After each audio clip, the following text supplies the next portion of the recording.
জাতীয় সংসদে 2026-27 অর্থ বছরের বাজেট পাস, কাল থেকে কার্যকর।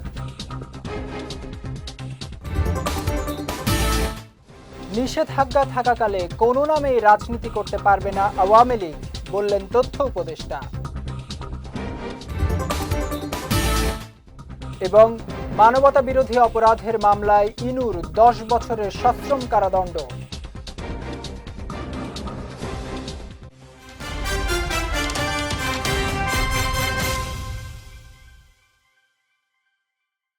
আসসালামু আলাইকুম। পুষ্টি চা নিবেদিত বিজয় রাতের সংবাদে আমন্ত্রণ জানাচ্ছি আমি জাওয়াদ অন্তু। শুনছিলেন শিরোনাম, এবারে বিস্তারিত। জাতীয় সংসদে 2026-27 অর্থ বছরের বাজেট পাস হয়েছে। আগামীকাল থেকে নতুন এই বাজেট কার্যকর হবে। 9,38,000 কোটি টাকার নতুন বাজেটে কর, ভ্যাট ও বিনিয়োগ সহ বিভিন্ন খাতে বেশ কয়েকটি গুরুত্বপূর্ণ পরিবর্তন আনা হয়েছে। আজ জাতীয় সংসদে স্পিকার হাফিজ উদ্দিন আহমেদের সভাপতিত্বে কণ্ঠভোটে নতুন অর্থ বছরের বাজেট পাশ করা হয়। এর আগে গতকাল কয়েকটি সংশোধনী সহ অর্থ বিল পাশ করে জাতীয় সংসদ। সংশোধিত অর্থ বিলে করমুক্ত আয়কর সীমা 4 লাখ টাকায় উন্নীত করা হয়েছে। পাশাপাশি আবাসন খাতে বিনা প্রশ্নে কালো টাকা বিনিয়োগের সুযোগ বাতিল করা হয়েছে। এছাড়া বেসরকারি বিশ্ববিদ্যালয় ও মেডিকেল কলেজের কর্পোরেট কর 10% থেকে কমিয়ে 5% নির্ধারণ করা হয়েছে। এছাড়া খুচরা ব্যবসায়ীদের উপর ভ্যাট আরোপের প্রস্তাবও বাদ দেওয়া হয়েছে। অর্থবিল পাশের মধ্য দিয়ে কর ও শুল্ক সংক্রান্ত সব প্রস্তাব চূড়ান্ত হয়েছে। এর আগে গত 11 জুন জাতীয় সংসদে 2026-27 অর্থ বছরের জন্য প্রস্তাবিত বাজেট উপস্থাপন করেন অর্থমন্ত্রী আমির খসরু মাহমুদ চৌধুরী।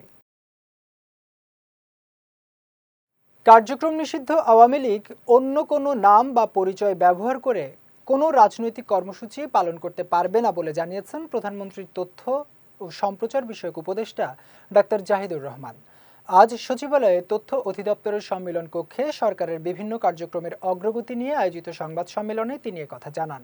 বলেন, রিফাইন্ড, সফট, তৃণমূল যে নামই ব্যবহার করা হোক না কেন, নিষেধাজ্ঞা থাকাকালে আওয়ামী লীগের নামে বা অন্য পরিচয়ে কোনো রাজনৈতিক কর্মসূচি পরিচালনার সুযোগ নেই দলটির। প্রধানমন্ত্রীর এই উপদেষ্টা আরও বলেন, দণ্ডপ্রাপ্ত আসামি হওয়ায় শেখ হাসিনার বক্তব্য প্রচারে আইনগত নিষেধাজ্ঞা রয়েছে। এক্ষেত্রে গণমাধ্যমকে আইন ও প্রচলিত নীতিমালা অনুসরণ করে দায়িত্বশীল ভূমিকা পালনের আহ্বান জানান তিনি। আওয়ামী লীগের কর্মসূচি যতদিন নিষিদ্ধ আছে ততদিন সে যে নামই হোক না কেন, রিফাইন্ড হোক বা অন্য কোনো নতুন আওয়ামী লীগ, তৃণমূল আওয়ামী লীগ, যাই বলি না কেন, কিছু কোনো নামেও মানে আওয়ামী লীগ নামে সে কোনো কর্মসূচি পালন করতে পারবে না। এই জিনিসটা আমাদের বুঝতে পারতে হবে। ইসলামী শিক্ষাকে কোনোভাবেই কোনো দল বা মতের হতে দেয়া যাবে না বলে জানিয়েছেন শিক্ষামন্ত্রী ডক্টর আ.ন.ম এহসানুল হক মিলন। আজ রাজধানীর আন্তর্জাতিক মাতৃভাষা ইনস্টিটিউটে ইসলামী আরবি বিশ্ববিদ্যালয়ের অ্যাওয়ার্ড প্রদান অনুষ্ঠানে তিনি একথা জানান। 1400-র বেশি মাদ্রাসার শিক্ষক বেতন পাননি, এটা সরকারের ব্যর্থতা নয় জানিয়ে শিক্ষামন্ত্রী আরও বলেন, 17,000 শিক্ষক নিয়োগ হয়েছে, যা প্রয়োজন ছিল, কিন্তু বাজেটে তাদের জন্য কোনো বরাদ্দ রাখা হয়নি। আমাদের পপুলেশন ইজ হিউজ। এই পপুলেশনকে আমাদেরকে কনভার্ট করতে হবে ম্যান পাওয়ারে। সেই জন্য মাননীয় প্রধানমন্ত্রী সবচেয়ে গুরুত্ব দিচ্ছেন টিবেটকে, টেকনিক্যাল ভোকেশনাল এডুকেশন অ্যান্ড ট্রেনিংকে সবচেয়ে বেশি গুরুত্ব দিচ্ছেন। তো ইন দিস সেক্টর আমরা কি পারি না? প্রত্যেকটি জায়গায় Tibet is a life long learning. আপনি যেইটা শিখবেন টেকনিক্যাল, এটা কিন্তু life long learning. Anything related to that is a lifelong learning. বৈষম্য বিরোধী ছাত্র আন্দোলনে কুষ্টিয়ায় 6 জনকে হত্যাসহ 8 অভিযোগে করা মানবতা বিরোধী অপরাধের মামলায় জাতীয় সমাজতান্ত্রিক দলের সভাপতি ও সাবেক তথ্যমন্ত্রী হাসানুল হক ইনুকে 10 বছরের সশ্রম কারাদণ্ড দিয়েছেন আন্তর্জাতিক অপরাধ ট্রাইব্যুনাল। দুপুরে ট্রাইব্যুনাল 2 এর চেয়ারম্যান বিচারপতি নজরুল ইসলাম চৌধুরীর নেতৃত্বাধীন 3 সদস্যের বিচারিক প্যানেল এই আদেশ দেন। এ সময় কাঠগোড়ায় উপস্থিত ছিলেন হাসানুল হক ইনু। রায়ের পুরো কার্যক্রম বাংলাদেশ টেলিভিশনে সরাসরি সম্প্রচার করা হয়। এর মধ্য দিয়ে জুলাই গণ অভ্যুত্থানের সময় সংঘটিত মানবতা বিরোধী অপরাধের ঘটনায় 6ষ্ঠ মামলার রায় ঘোষিত হলো। প্রসিকিউশন পক্ষ প্রত্যেকটি চার্জ তার বিরুদ্ধে সন্দেহাতীতভাবে প্রমাণ করতে সক্ষম হয়েছে। আসামি হাসানুল হক ইনুর বিরুদ্ধে 3টি চার্জে প্রতি চার্জে 10 বছর করে 30 বছরের সাজা দিয়েছে এবং 2 লক্ষ টাকা জরিমানা করেছে। জাতীয় রাজস্ব বোর্ডের নবনিযুক্ত চেয়ারম্যান আহসান হাবিব বলেছেন, বাংলাদেশের রাজস্ব আদায় একটি বড় চ্যালেঞ্জ, তাই সবাইকে সঙ্গে নিয়ে এই চ্যালেঞ্জ সফলভাবে মোকাবেলা করতে হবে। আজ সচিবালয়ে অর্থ মন্ত্রণালয়ের দায়িত্ব গ্রহণের পর সাংবাদিকদের সঙ্গে আলাপকালে তিনি একথা বলেন। নবনিযুক্ত চেয়ারম্যান আরও বলেন, দেশের 18 কোটি মানুষ নিজ নিজ দায়িত্ব সঠিকভাবে পালন করলে দেশের উন্নয়ন আরও ত্বরান্বিত হবে। সততা, নিষ্ঠা ও দায়িত্বশীলতার সঙ্গে কাজ করলে রাজস্ব আদায়ের লক্ষ্য অর্জন সম্ভব হবে। তিনি সংশ্লিষ্ট সকলের সহযোগিতা কামনা করে বলেন, সম্মিলিত প্রচেষ্টায় দেশকে আরও সামনে এগিয়ে নেওয়া সম্ভব। এ সময় বিদেয়ী এনআরবি চেয়ারম্যান মোহাম্মদ আব্দুর রহমান খান বলেন, রাজস্ব আদায় একটি কঠিন চ্যালেঞ্জ হলেও এটি অসম্ভব নয়। আপনাদের সহযোগিতা চাই, আমি সবসময় চাইব, এবং আমরা 18 কোটি মানুষ প্রত্যেকে যদি তার দায়িত্বটা সততা আন্তরিকতার সাথে কাজ করে এবং এটার যদি যোগফল এটা যদি যোগ করা হয় তার ফলাফলই হলো দেশের উন্নতি, দেশটা উন্নতি হয়ে যাবে দেশে। রাজধানীর 19টি গুরুত্বপূর্ণ ইন্টারসেকশনে এআই ক্যামেরা চালু করেছে ঢাকা মহানগর পুলিশ ডিএমপি। এ পর্যন্ত এআই ক্যামেরার মাধ্যমে 1,500 মামলা করা হয়েছে, আর সমন জারি বাকি রয়েছে আরও 38,000। সকালে জিয়া উদ্যান লেক রোডে এআই ক্যামেরা ভিত্তিক ট্রাফিক মনিটরিং কার্যক্রমের উদ্বোধন অনুষ্ঠানে এসব তথ্য জানান ডিএমপি কমিশনার মোসলেউদ্দিন আহমেদ। এ সময় সাংবাদিকদের প্রশ্নের জবাবে তিনি বলেন, পুলিশের একার পক্ষে অটোরিকশা নিয়ন্ত্রণ করা সম্ভব নয়। সুনির্দিষ্ট নিরাপত্তা ঝুঁকি হ্রাস করতে এবং ট্রাফিক আইন লঙ্ঘন প্রতিরোধে ইতিমধ্যে Dhaka metropolitan police AI camera স্থাপন করেছে। পর্যায়ক্রমে অন্যান্য এলাকায়ও এই স্বয়ংক্রিয় এআই ক্যামেরা নেটওয়ার্কের আওতায় আনা হবে। এবার পুষ্টি চিনিগুড়া চাল নিবেদিত জেলা সংবাদ।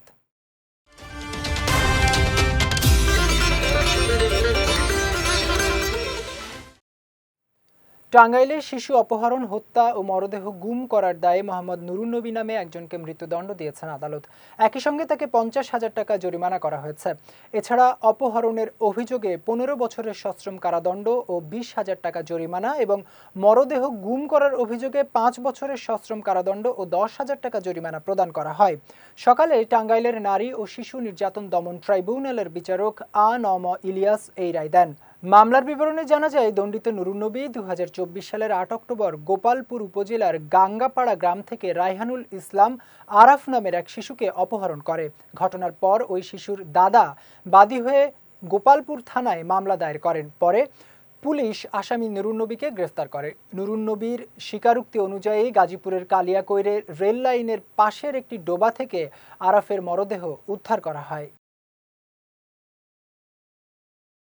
ঝিনাইদহের শোলকুপায় প্রতিপক্ষের হামলায় আহত ভ্যানচালক একেন মোল্লা চিকিৎসাধীন অবস্থায় মারা গেছেন। সোমবার রাতে ফরিদপুর মেডিকেল কলেজ হাসপাতালে নেয়ার পথে তার মৃত্যু হয়। পুলিশ ও স্থানীয়রা জানায়, আধিপত্য বিস্তার নিয়ে বগুড়া ইউনিয়ন বিএনপির সভাপতি আব্দুল আওয়ালের সমর্থকদের সঙ্গে সাধারণ সম্পাদক জামির হোসেনের সমর্থকদের দীর্ঘদিন ধরে বিরোধ চলে আসছিল। গত বৃহস্পতিবার জামির হোসেনের সমর্থক এনা শেখকে ইয়াবাসহ আটক করে পুলিশ। তথ্য দিয়ে ধরিয়ে দিয়েছে এমন অভিযোগ এনে আব্দুল আওয়ালের সমর্থক মতিয়ারের উপর হামলা চালায় জামিরের লোকজন। পরে আওয়ালের লোকজন জামিরের অফিসে হামলা চালায়। এরই জেরে শনিবার জামিরের লোকজন আওয়ালের লোকজনের উপর হামলা চালায়। এ সময় গুরুতর আহত হন বগুড়া গ্রামের একেন মোল্লা নামের এক ভ্যান চালক। এবার পুষ্টি নিবেদিত আন্তর্জাতিক প্রসঙ্গ।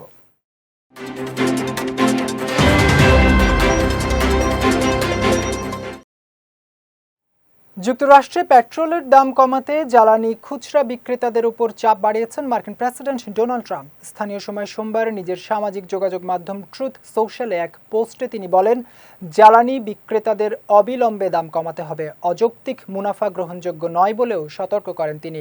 ট্রাম্প প্রতি গ্যালন পেট্রোলের দাম $2.50 নামিয়ে আনার লক্ষ্য নির্ধারণের আহ্বান জানান। একই সঙ্গে দাম না কমালে বিক্রেতাদের জন্য বড় সমস্যা অপেক্ষা করছে বলেও হুঁশিয়ারি দেন তিনি। মধ্যপ্রাচ্যের উত্তেজনা কমে আসা এবং আন্তর্জাতিক বাজারে অপরিশোধিত তেলের দাম কমার পর ট্রাম্পের এই মন্তব্য এলো। বিশ্লেষকদের মতে, জ্বালানির দাম কমার সুফল দ্রুত ভোক্তাদের কাছে পৌঁছে দিতেই এমন চাপ দিচ্ছে মার্কিন প্রশাসন। যাচ্ছি পুষ্টি ড্রিঙ্কিং ওয়াটার নিবেদিত খেলার সংবাদে।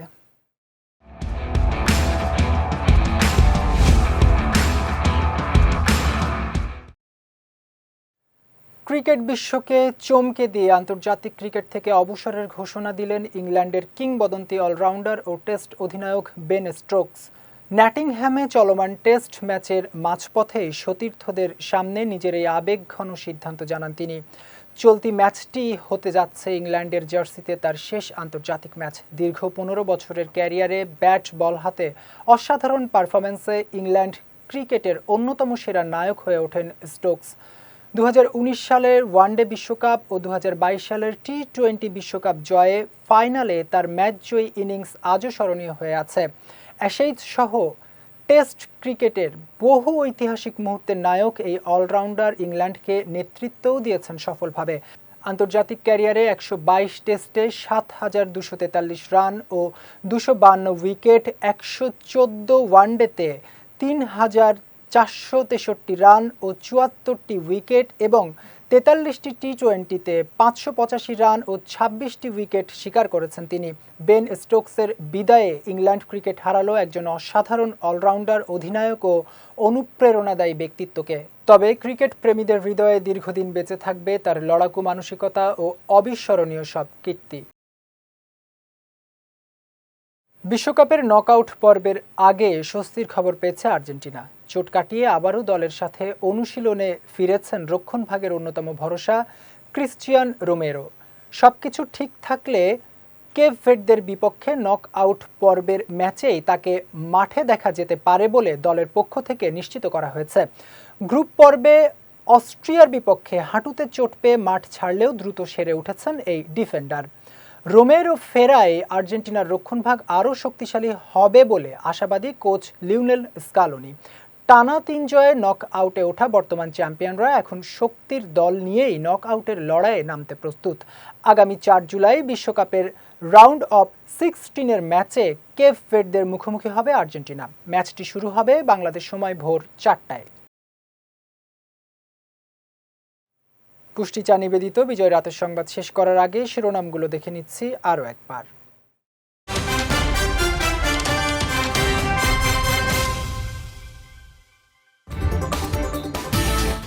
জাতীয় সংসদে 2026-27 অর্থ বছরের বাজেট পাস, কাল থেকে কার্যকর। নিষেধাজ্ঞা থাকাকালে কোনো নামেই রাজনীতি করতে পারবে না আওয়ামী লীগ, বললেন তথ্য উপদেষ্টা। এবং মানবতা বিরোধী অপরাধের মামলায় ইনুর 10 বছরের সশ্রম কারাদণ্ড।